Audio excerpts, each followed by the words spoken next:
저는 예수의 인권연대센터에 있는 박상훈 신부라고 합니다. 예, 반갑습니다. 예, 하여튼 뭐 차근차근 좀 한번 해보죠. 제가 아직 한국어로 번역된 마테오 복음서에 대한 좀 쉬우면서도 통찰력 있는 번역된 글이죠. 책을 아직 못 봤어요. 그래갖고 찾지 못했는데 제가 중간에라도 그게 찾을 수 있으면 그 소개를 해드리고요. 일단은 주로 그냥 제가 말씀을 드리고 그다음에 약간 숙제해 오시고 예 그러면서 읽어 나가면 좋겠습니다. 근데 먼저 좀 이렇게 해보죠. 1930년대 초반인데요. 독일의 히틀러가 국가사회당인가 그런 당을 만들었는데 국가사회주의 당이죠. 예, 나치예요. 줄여가고 나치. 예, 그 당을 만들었었는데 그 30년대 초반에 이게 지지율이 30%가 넘어가요. 독일에서 그래서 국민 투표를 해가지고 의회 그때 독일 제국 의회죠. 거기서 1등 1위 당이 됩니다. 예, 그러니까 이게 국가사회주의당에 모인 사람들은 그 정도 알고 있을 거 아니에요. 예, 히틀러가 누군지도 대략 다는 모르지만 굉장히 문제가 됐습니다. 의회에서 그래서 다른 정당에서 이 정부 구성을 어떻게 해야 막 논의를 하다가 좀 나누자 그런 권력을 일당이니까 그러면 통제가 될 수 있을 것 같다. 다른 당도 있고 하니까 그렇게 해서 수상이 됩니다. 이 히틀러가.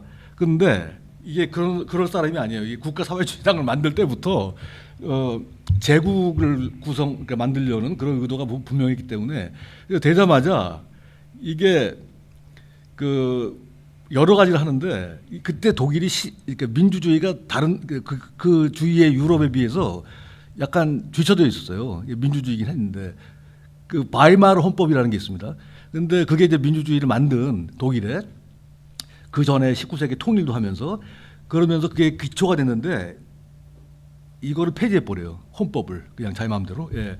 그리고 국회가 가지고 있는 그 책임도 나치의 행정부로 옮겨버리고 그다음 노동조합 해산, 그다음에 정당 해산, 나머지 정당 이런 게 쭉 한 해에 이루어져요. 32년인가 33년에 그 뒤로 12년에 걸쳐서 독일이 완전히 황폐화됩니다. 예. 그리고 아시다시피 40년에 세계대전 일으키고 그 다음에 홀로코스트라고 하죠. 예. 유태인을 포함해서 유태인이 가장 많지만은 포함해서 자기가 생각하기에 독일 사회에서 있어서는 안 되는 사람들, 장애인, 그 다음에 빈민 중에서 굉장히 떠돌아다니는 그런 사람들 다 처형을 하죠. 수용소로 보내서 이 사람한테는 나치 이데올로기 중에 하나가 순수한 독일, 예, 이런 게 있단 말이죠. 그 다음에 독일 영웅주의 같은 게 있어요. 또 그 안에 그래서 아주 걔네들이 민족 혈통이 아리안족이잖아요. 그러니까 강인함, 예. 그런 이상에 맞춰서 이 독일 국민들이 살아야 된다고 생각을 한 거죠. 순수함, 강인함, 그런 것들. 굉장히 인종주의적인 그런 정부가 된 거죠. 그리고 이때는 원래 독일이 개신교가 많잖아요. 반반이긴 하지만은. 그래서 교회에서도 개신교, 가톨릭 다 포함해가지고 순수성을 유지하는 게 아주 중요했어요. 그래서 비아리안 계통의 사목자들은 다 쫓겨나요. 예. 그런 이상한 일이 벌어졌는데 이때 문제가 교회 지도자들도 카톨릭이건 개신교건 협조했다는 거예요. 그 정책에. 예. 그래서 이때 12년은 거의 독일의 그리스도교가 다른 프랑스도 나중에 그랬지만은 엉망이 된 그런 역사가 있었습니다. 그런데 비슷한 시기에 다 그렇지는 않을 거란 말이에요. 예, 다 나치에 동조하고 투쟁하는 교회들이 있었습니다. 그 안에서. 그래서 그때 카톨릭도 알프레드 델프라는 신부님이 그분 말고도 많이 있지만은 여론이 있지만은 이 나치에 반대하는 그 단체를 조직하고 투쟁을 했고, 근데 우리한테 가장 잘 알려진 사람 중에 하나가 디트리 본 회퍼라는 목사님이에요. 혹시 들어보셨나요? 예, 그 이분인데요. 그 이분이 37년, 그러니까 30년대 중반 5년부터 7년까지 이게 37년에 이제 게스타포한테 이 사람이 그 고백 교회를 만들어서 그 일원으로 나치에 협력하는 그리스도교는 그리스도 교회가 아니다고 해가지고 고백 교회라는 걸 만들어요. 이분 동료들이. 그래서 거기에 이제 신학교를 세우는데 거기에서 강의를 계속했어요. 예, 아주 훌륭한 신학자이면서 사목자인데 그 신학교에서 강의했던 걸 묶어가지고 책으로 낸 것이 우리 지금 많이 알려져 있는데 제자 직분이라는 거예요. 예, 제자 직분, discipleship. 그건 한국어로도 번역이 되어 있습니다. 이제 그렇고, 근데 여기 이거는 요 최근에 나온 그 전기 같은 건데요. 보네포 목사의. 근데 그 부제목이 뭐냐면 여기 보면은 사목자, 순교자, 예언자, 그리고 스파이 이렇게 되어 있습니다. 아주 흥미롭게 쓴 그런 건데요. 그 전기가 엄청 많아요. 영화도 꽤 되고. 예. 그래서 이분이 이런 역할을 한 거예요. 그 나치 치하에서 사목을 하면서 또 그 하느님 나라, 그러니까 자기가 생각하는 그리스도교 신앙에 뭐 전적으로 모순되는 나치 통치에 반대하고 뭐 투쟁하면서 순교자가 됐고, 이런저런 것들을 독일인들뿐만 아니라 그리스도교인들이 이런 고난의 상황에서 무엇을 해야 될지를 알려주고, 또 동시에 무장단체 만들어요. 무장단체 일원으로, 그러니까 스파이라고 한 것 같아요. 무장단체 성공하지는 않았는데 히틀러 암살에 관련이 되거든요. 이분이 그러니까 이분하고 협조했던 게, 하여튼 근데 아까 그 책에서 그 제자 직분이라는 책에서 그게 마테오복음의 5장부터 7장까지가 우리가 아는 산상수훈장이에요. 근데 거기에 뭐 마테오가 보는 예수의 핵심적인 메시지가 있다고 우리가 생각하는 그 부분인데, 물론 마테오복음은 스토리입니다. 예, 그래서 전체를 봐야 되긴 하지만은 특히 5장부터 7장까지가 예수님 메시지의 정수라고 알려진 것인데, 그것에 대한 주석이에요. 이 제자직분이라는 책이. 예. 혹시 나중에 읽어보셔도 될 것 같고, 하여튼 근데 거기서 뭐라고 이 문제의식이 뭐냐면, 핵심 주제가 예수 그리스도의 제자가 된다는 게 무엇을 뜻하는가였어요. 예. 예수 그리스도의 제자가 무엇을 뜻하는가. 이건 뭐 이때뿐만 아니라 뭐 지금도 뭐 어느 시대나 모든 시대에 그리스도 신앙을 가진 이들에게 가장 중요한 문제입니다. 제자가 된다는 게 무엇인가. 근데 이게 특별히 1930년대 나치 치하의 독일에선 더욱 절박한 그런 주제였어요. 왜냐하면 나치가 우상 숭배하죠. 인종주의에 빠져 있죠. 그다음에 무자비하게 민주주의를 탄압하고 사람들을 죽였죠. 예. 보네포 자신도 잡혀요. 그래서 2년간 수감 생활을 하는데, 그러다가 히틀러가 자살하고 연합군이 유럽에서 승리했을 때가 한 5월인가 그래요. 1945년 5월. 근데 한 달 전에 처형당해요. 사형을 당하는 그런 게 되죠. 이게 제가 보니까 얼마 전에 독일에서 아직 그러니까 막 개봉한 것 같아요. 영화예요. 예, 이거 봤으면 혹시 들어오면은 봤으면 좋겠어요. 혹시 시간 되시면 나중에 한번 같이 보시죠. 예, 거기 이제 이 보네포가 일생을 아마 다룬 그 영화 같아요. 예. 예를 들어서 이제 이런 게 많이 나오는데요. 그 예수님이 오늘 복음에서도 그랬는데, 오늘은 마르코 복음이지만 그 가진 것뿐만 아니라 가족들 다 버리고 하나님 나라를 선택하는 사람들의 상황에 대해서 얘기를 하죠. 요새 계속 그 복음이 나옵니다. 마르코에. 물론 마르코 복음만 아니고 예수님의 제자가 된다는 것의 조건들을 계속해서 예수가 가르치거든요. 제자들한테. 근데 많이 가르칩니다. 예, 여러 가지 주제로. 근데 그 중에 하나가 자기 부정이라는 게 있어요. 예, 이거 자기 셀프 디나이얼. 자기 부정 그러면은 뭐 이게 뭐 말이 되냐 이렇게 생각할 수도 있죠. 우리 요새 사람들은 자기를 부정하는데 내가 어떻게 똑바로 서 있을 수가 있으며 내가 뭐 행복하게 살 수 있는가 이제 그런 뜻은 아니에요. 물론 여기서. 예. 그런데 자기 부정이라는 건 한마디로 내가 그 하느님의 뜻 혹은 자신 거기에 기초한 나의 양심에 의거해서 살 때 방해가 되는 것들을 부정한다는 뜻이에요. 그죠? 예. 근데 아시다시피 복음서는 굉장히 급진적이죠. 예. 급진적이니까 레디칼해요. 그러니까 레디칼이란 말은 그러니까 그 근본적이라는 뜻이죠. 예. 근본적. 그러니까 예수님을 따라가기 위해서는 뭐가 근본적으로 필요한가? 근데 그 중에 하나가 자기 부정인데 그걸 어떻게 해석하냐면 이분이 자기 부정이라는 것은 오로지 예수님을 아는 것이다 이렇게 얘기를 합니다. 다른 게 아니라 뭘 버리는 게 아니에요. 여기서는 오직 예수님을 아는 것인데 그러다 보면 여러 가지가 따라 나온다는 거예요. 뭐 유명한 말들을 많이 했어요 이분이.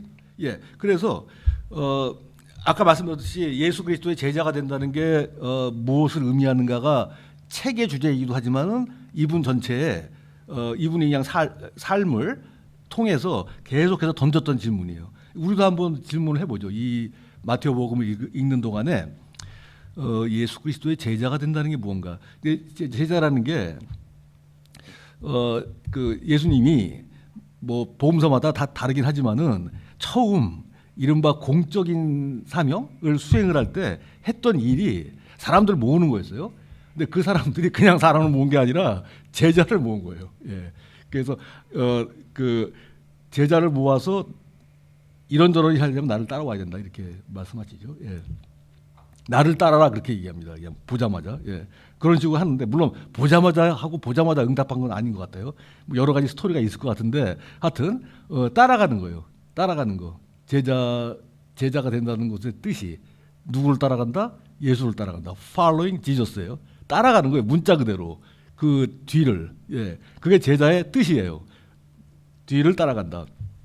그래서 그게 뭐냐는 걸 물어봤고 우리도 이 복음서를 읽으면서 가장 중요한 그 질문 중에 하나입니다. 다른 어떤 것보다도. 예. 그래서 이 봉대포 같은 경우는 이게 그 무슨 신학적 논쟁에서 그런 걸 찾은 건 아니에요. 자신이 신학자이긴 하지만 예수의 제자가 지녀야 될 유일한 관심이 뭐냐면 예수가 무엇을 말했는가, 어떻게 행동했는가를 아는 거예요. 예수가 무엇을 말했는가, 어떻게 행동했는가. 예수가 무엇을 원하시는지 알고 싶어해요. 그런데 예수가 무엇을 원하는지 아는 거는 쉬운 일이 아닙니다. 예, 그러니까 문자로는 나와 있는데 그걸 뭐죠? 어떻게 따라가기가 굉장히 복잡한 문제가 들어와 있어요. 그것도 생각해보는 시간이 됐으면 합니다.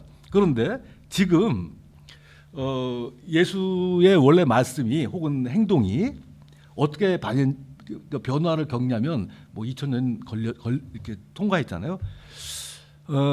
이런 게 아직 문제로 남아 있습니다. 아주 형식적인 율법. 예. 이건 예수가 항상 바리사이들로 대표되는 당대 유다이즘 사람들하고 싸웠던 거죠. 아주 형식적인 율법이에요. 그 다음에 가짜 희망, 예. 가짜 예언자가 그렇게 많았어요. 예수와 비슷한 그 당대. 예. 그 다음에 요새로 치면 뭐 마음에 안 다가오는 뭐 강론, 뭐 개신교에서는 설교, 예, 이런 걸로 우리 예배 생활이 좀 이루어져 있는 경우도 있고 또 우리들이 만든 제도가 예수님의 말씀을 압도하는 경우도 있고 또 예수님의 말씀과 하느님의 영보다는 교리가 앞서서 덮어버리는 그런 사태가 있습니다. 그래서 이런 것들을 지금 프란시스코 교황은 굉장히 문제라고 생각을 했어요. 그래서 복음으로 돌아가자 이런 말을 쓰진 않았지만 어떻게 말하냐면 이건 다시 프란시스코 교황의 말은 아니지만 프란시스코 교황이 여러 책을 쓰면서 전임자 베네딕토 교황의 말을 인용을 하면서 쓰는 건데 그리스도의 복음은 무슨 교리나 그다음에 사상이나 뭐 이런 게 아니라 나한테 영향을 주는 어떤 한 사람 혹은 어떤 한 사건을 만나는 것이다. 이렇게 얘기를 했어요. 그러니까 그리스도의 복음은 우리가 지금 말하는 예수님의 복음은 논쟁도 아니고 설명도 아니고 신학도 아니고 뭐 어려운 교설이 아니에요. 예. 그러나 나를 움직이는 어떤 한 사람, 어떤 한 사건을 만나는 게 그리스도의 복음이에요. 그러니까 그것도 우리가 이렇게 좀 염두에 두면 좋겠어요. 성서 공부를 한다는 것은 보통 공부랑 좀 다릅니다. 물론 신학교 공부는 그렇지 않은데 신학교 공부는 약간 혹은 뭐 이 성서 신학을 막 학교에서 대학 뭐 박사 과정에서 하는 거는 좀 다르죠, 물론. 예, 다른데 사실 그렇게 공부를 해도 끝에 도달해야 되는 지점은 이겁니다. 한 사건을 만나는 것, 한 사람을 만나는 것, 나를 변화시킨 한 사람, 한 사건입니다. 그래서 그런데 기초하고 우리 지금 현대 교회가 복음의 기쁨을 맛보지 못하는 교회라고 하면서 여러 가지 해결 방안 혹은 뭐 제안들을 하는 게 요새 계속 교황이 관심을 두는 문제이죠. 그래서 대표적으로 복음의 기쁨, 모든 형제들, 그 다음에 찬미 받으소서 이거 말고도 많아요. 예, 이 세 가지 권고와 회칙을 통해서 계속해서 이것을 전파를 하고 있습니다. 그래서 이 사실은 복음을 우리가 사는 현실에 갖고 들어와서 생각하고 질문하고 답을 얻기 위해서는 복음과 더불어 이 프란시스코 교황의 적어도 이 세 개를 같이 보시면 훨씬 더 풍부해지죠. 당연히 너무 현실적인 문제를 많이 말씀하시기 때문에 그래서 이렇게 되면 우리는 원래 예수님의 말씀 즉 복음의 내용으로 돌아가야 되죠. 예수님의 말씀과 예수님의 뭐라고 부르나요? 소명, 우리를 부르는 그거로 돌아가야 됩니다. 그래서 좀 이런 데 기초해가지고 좀 공부를 해나갔으면 좋겠습니다. 그리고 보네포도 그 제자 직분을 말하면서 그 책에서 그게 아까 마테오 복음의 산상수훈에 대한 해석입니다. 그런데 이 복음을 이해하는 것뿐만 아니라 실천하는 것이 동시에 중요합니다. 이해하면서 실천하는 게 잘 이해하면 실천하게 돼 있죠. 그래서 보네포 자체 그 목사님의 삶이나 생각 자체가 마테오 복음을 공부하는데도 많은 통찰을 제공하는데 우리 지금 목적은 이 마테오 복음서 자체를 이해하는 것이면서 또 동시에 어떻게 우리한테 예수님의 제자가 되는 게 무슨 뜻인가 하는 식의 질문을 하는 보네포 목사의 방식도 마테오를 읽는 여러 가지 방법이 있는데 아주 중요한 방법이다라는 걸 일단 말씀을 드릴게요. 이 이야기는 좀 계속됩니다. 당분간 여기 들어가지 않고 왜 마테오 복음이 우리한테 그러니까 마테오 복음이 왜 우리한테 중요한가를 말씀드리기 위해서 이 마테오 복음은요. 저거는 아시죠? 보통 그냥 여기 마테오, 마르코, 루카 이게 공관 복음서라고 부른다는 거는 관점이 같아요. 스토리가 플롯이 물론 굉장히 다른데 비슷합니다. 말이 되나? 다른데 비슷하다. 왜 그러냐? 마르코는 가장 먼저 쓰여졌어요. 예수님 돌아가시고 한 20-30년? 30년? 그 정도. 그러니까 60년, 70년에 쓰여진 거예요. 그런데 나머지 세 개는 80년부터 100년 혹은 100년 약간 넘어 이렇게 쓰여진 거예요. 차이가 많이 나죠. 그러니까 마르코가 제일 먼저 쓰여졌어요. 그런데 아시겠지만 루카나 마테오를 보시면은 이야기가 거의 비슷한 게 많아요 안에. 근데 그게 마르코를 갖다 놓고 쓴 거여서 그래요. 근데 마르코는 마르코 공동체 안에서 유포됐던 그 예수님에 대한 이야기들이 있는데 그거 말고 또 하나 지금은 이게 실물로 볼 수가 없어요. 근데 예수님의 말씀을 모아놓은 이 말한 걸 모아놓은 자료가 있는데 그 자료를 가지고 마르코가 일단 이야기를 만들어냈어요.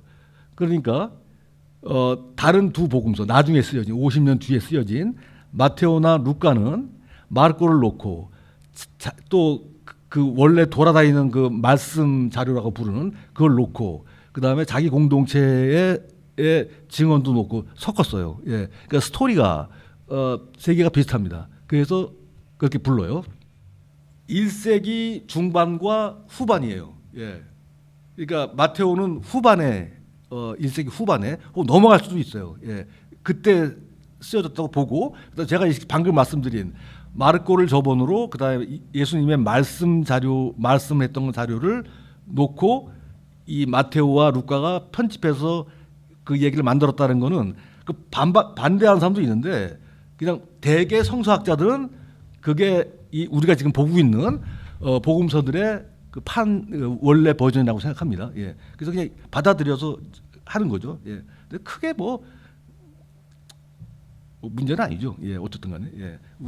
써 있는 걸 보니까 하여튼 근데 마테오 복음은 그때 1세기 후반에 쓰여질 가능성이 큽니다. 그리고 썼던 장소는 정말 확실치가 않아요. 예. 그런데 시리아의 안티옥이라는 데가 있습니다. 거기서 썼을 거라고 생각을 많이 해요. 사람들이. 예. 시리아가 어디죠?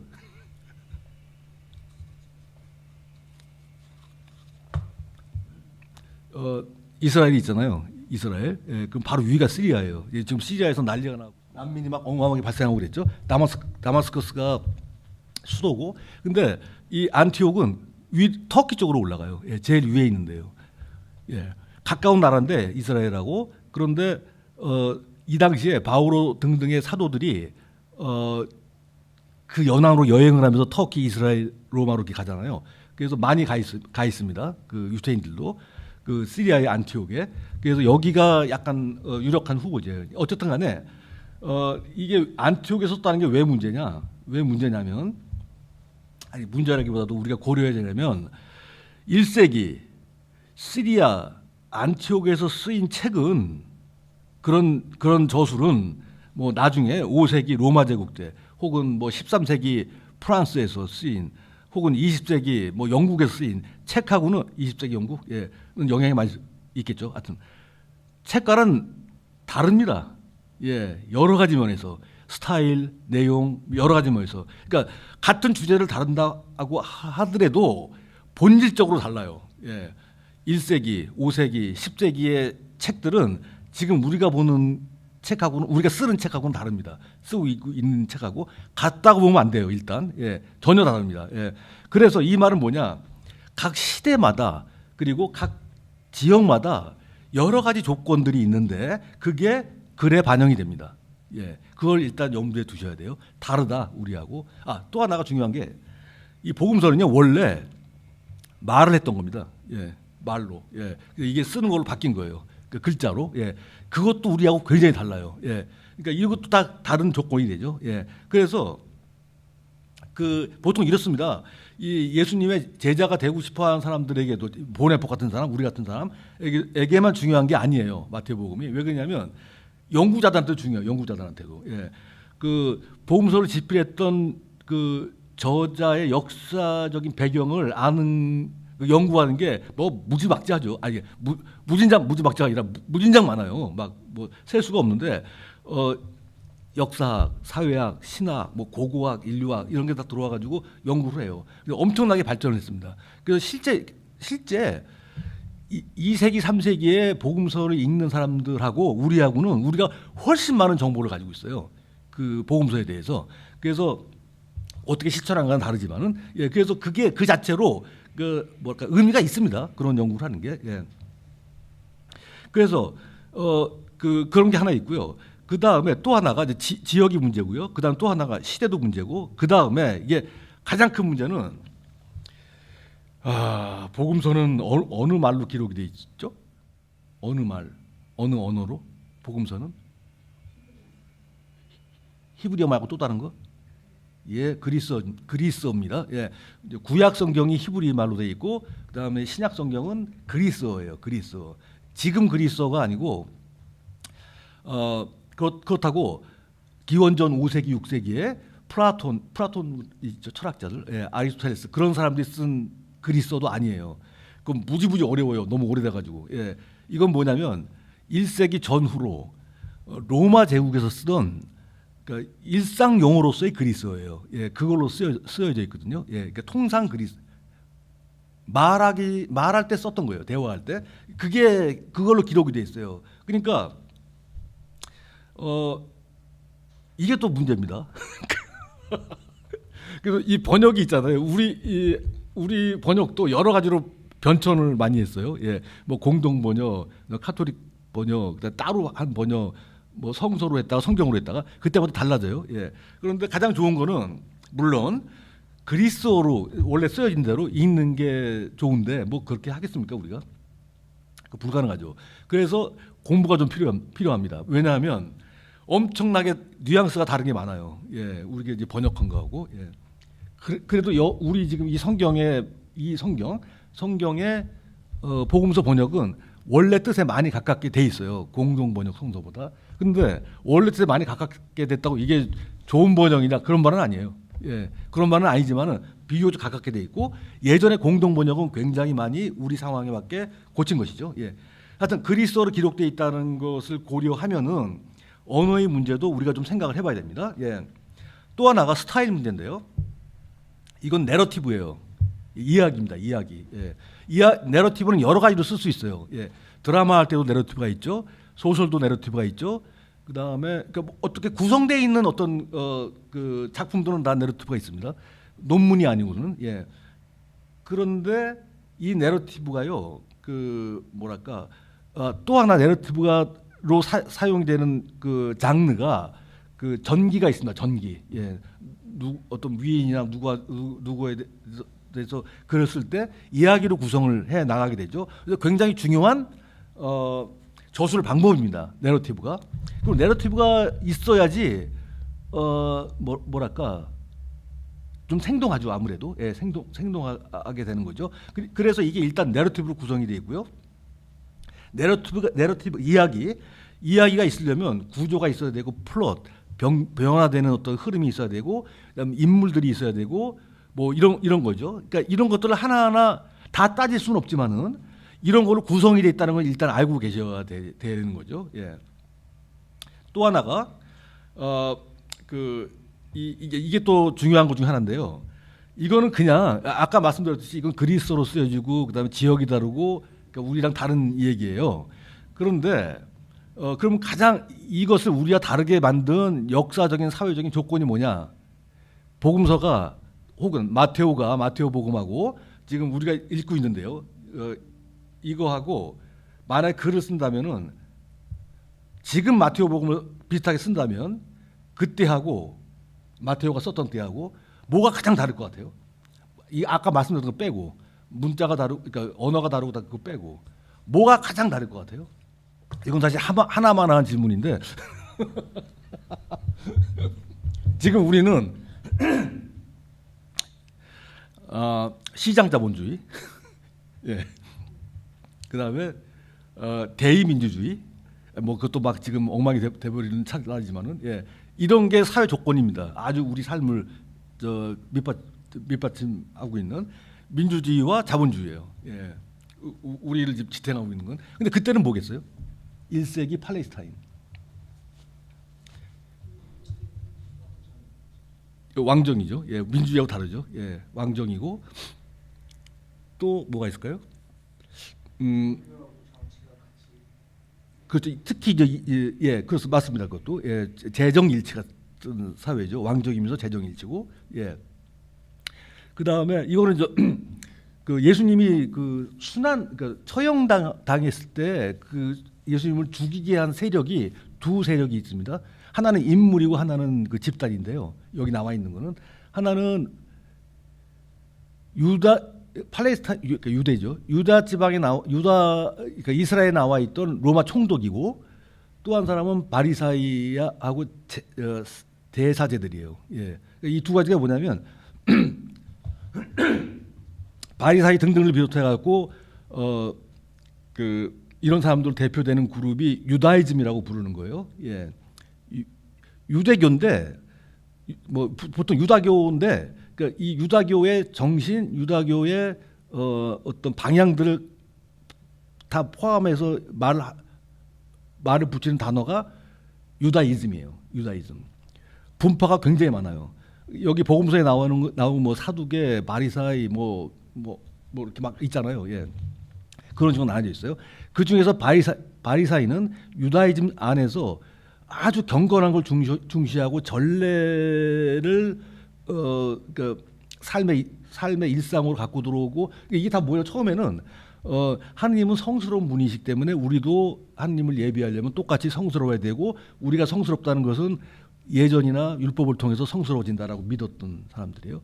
그리고 가장 많이 나오죠. 예수랑 싸웠던 게 그걸로 봐가지고 대표적인 유다이즘의 한 그룹이에요. 대표적인 그룹.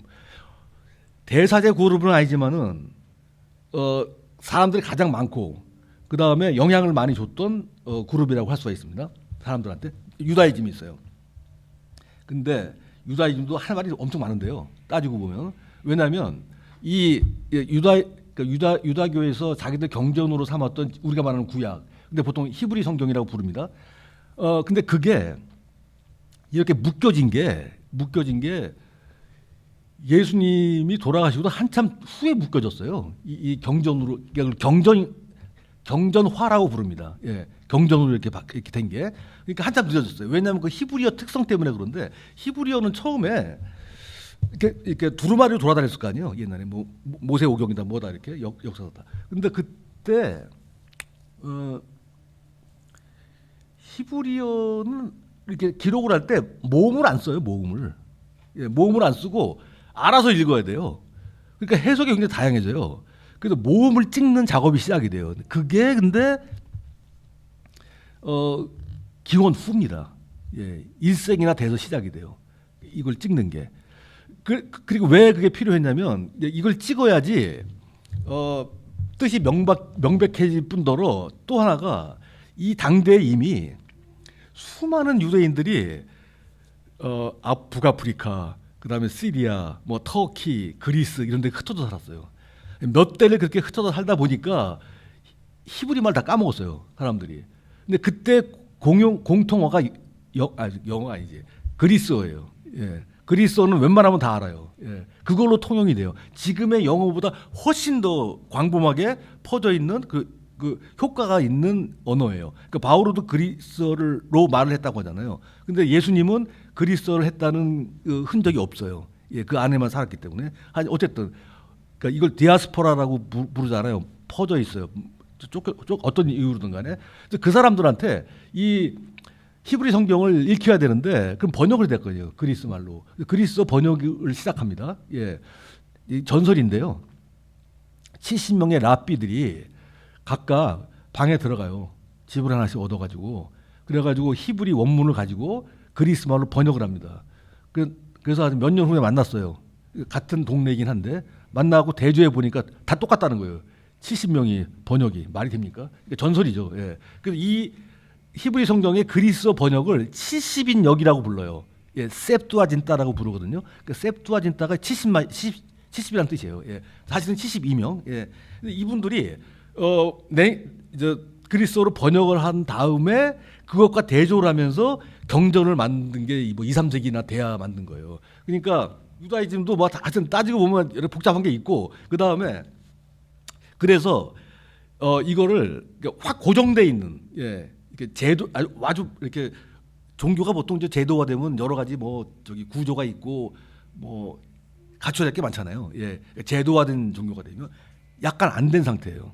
예수님 시대 때 그 유다이즘이라는 게 그래서 이걸 형성적인 유다이즘이라고 불러요. 예. 포머티브 유다이즘. 그래서 이것이 큰 배경이에요. 이 마테오 복음에 유다이즘이 예수는요 이 초창기 예수님이 돌아가시고 나서도 이 사람들이 한동안 시나고그에서 예배를 받다니까요. 자기 독립된 집이 없어가지고 같아요. 유다교하고 그 당시에 그리고 그 누구도 제자들 예수님과 예수님 제자들을 보면은 다른 종교를 뭐 한다고 생각을 다른 종교를 창궐한다고 생각을 안 했어요. 그냥 유다교예요. 이분들이 생각이 유대인이에요, 유대인 다. 나중에 문제가 된 거는 이제 확산되면서죠. 이방인들이 들어오게 된다부터. 그 전까지는 이 사람들은 자기가 유대교의 개혁파라고 생각한 거예요. 말하자면 뭐 다른 뭐 그리스도교를 만들라고 한 게 아니에요. 그러니까 예수를 읽을 때는 즉 복음서를 읽을 때는 구약하고 관계가 절대적입니다. 예수는 자기가 유대인이라고 생각했어요. 그런데 지금 유대교는 하느님의 뜻에 반하는 유대교고 그래서 이건 엎어져야 된다고 생각한 거예요. 또 하나가 로마 제국입니다. 로마 제국. 그래서 제가 이 수업에 그렇게 제목을 달면서 토라, 제국, 하느님 나라 이렇게 했는데 이게 뭐 어려운 말이 아니고요. 하느님 나라는 예수님의 메시지예요. 그리고 우리의 메시지예요. 토라는 지금 방금 말씀드렸던 그 유다이즘의 메시지예요. 토라. 그리고 예수는 한 번도 토라를 부정한 적이 없어요. 그러니까 토라의 배경 안에서 자기의 뜻을 실천하고 전달을 한 겁니다. 근데 또 하나가 여기에 이슈가 제국이에요. 로마 제국. 여기는 거의 안 나와요. 그 저기 복음서에는. 그래서 이건 좀 파내야 돼요. 왜 로마 제국이 문제가 되는가. 근데 곳곳에 스며들어 있는 게 굉장히 많습니다. 그러니까 이 예수와 예수 제자들이 로마 제국을 어떻게 생각했는가. 이것도 비슷하게 우상 숭배하는 집단이고 그다음에 그 한인 백성을 노예로 만드는 집단이에요. 로마 제국이. 드러내놓고는 여기서 반대를 못하지만은 그다음에 또 여기저기서 예수님 시대 때는 로마 제국에 대항해서 싸웠던 게릴라들이 많아요. 뭐 발랑 게릴라죠. 독립운동하던 수많은 독립운동가들이 있어요.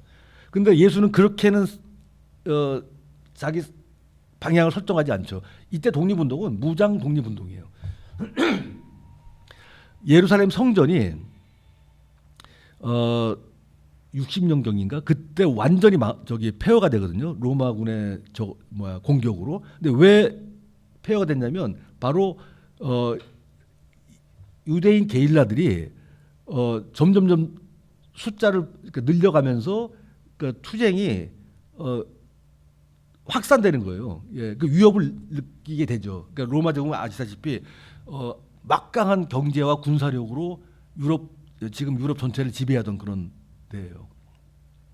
그 제국이 돌아가는 내적인 그 동기들이 있어요. 그래서 그것에 맞춰 가지고 조직을 합니다. 로마 제국을. 로마 제국은 굉장히 발전한 문화를 갖고 있으면서 이 문화를 지탱해주는 군사력 때문에 오랫동안 이어진 거죠. 근데 이건 모든 제국이 마찬가지예요. 그리스 제국, 로마 제국, 지금 미국 같은 경우에 군사력이 없으면 이렇게 안 돼요. 그러니까 이거는 예수님이 자신의 최대의 과제라고 생각했던 하느님의 평화 혹은 유다인들이 하느님과 소통할 수 있는 근거로 제시한 샬롬, 그게 평화죠. 샬롬은 평화라는 말, 그러니까 인사말이기도 하면서 평화라는 말인데 사실 그 원래 뜻은 하느님이 주시는 삶의 온전함, 충만함을 사는 상태를 말해요. 그러니까 평화롭지 않으면 그게 못 살잖아요. 샬롬은 정확히 번역하면 하느님이 주시는 삶의 충만함이에요. 그것을 살지 못하게 하는 힘들이 있는데, 악마적인 힘들이 있는데 그게 로마고 그게 반역적인 유다이즘이에요. 그래서 이 두 가지가 예수님의 상황을 규정하는 우리랑 다른 사회적인 조건이 됩니다. 오케이. 그래서 이런 것들이 뭐 이렇게 좀 문제가 되고요. 자, 그러면 이렇게도 생각하실 수가 있을 것 같아요. 이렇게 의미로 접근을 하는 거. 그다음에 여러 가지 그 상황 있잖아요. 사회적인 역적인 조건 이런 걸 고려하면서 복음서를 읽는 거.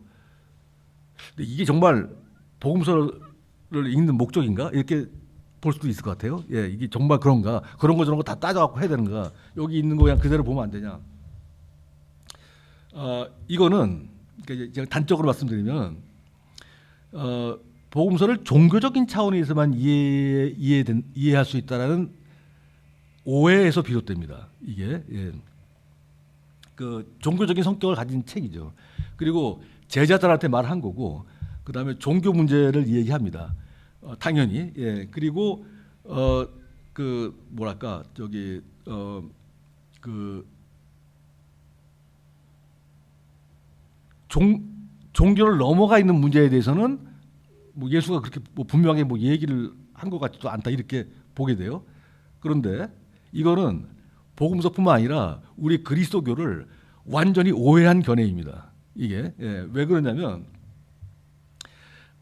특히 마태복음이 그래요. 예, 이 마태복음을 정말로 이렇게 읽어야 된다면 어떤 게 필요하냐면 복음서는 우리가 지금 세상을 보잖아요. 예, 세상을 그때는 당대 그 사람들이 보는 거고, 우리가 이 사는 세상을 하느님의 세계로 바라보면서 쓴 거예요. 예, 이게 하느님의 세계다. 이 세계가.